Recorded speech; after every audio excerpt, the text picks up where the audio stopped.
Lager to. First kayo talaga ang Yun na, sir. take Yun na dyan. Take two.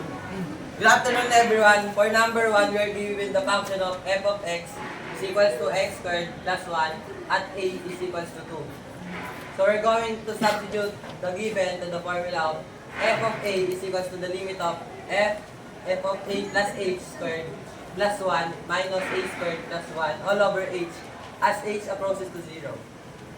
So we're going to for our next step, we're going to cancel out the same term.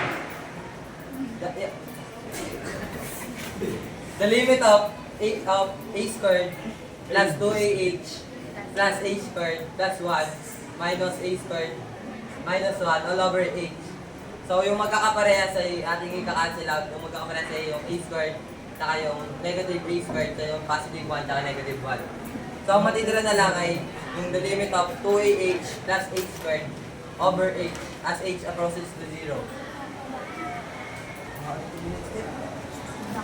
Ilalabas. So, ilalabas natin yung h sa 2ah para makancel yung h sa baba.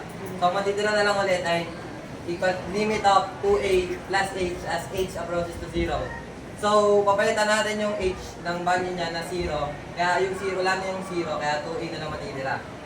Para makuha natin yung f of a, isa-substitute natin yung a sa value niya na 2. So, f of 2 is equals to 2 times 2. Kaya yung sagot ay 4. Okay, that's correct.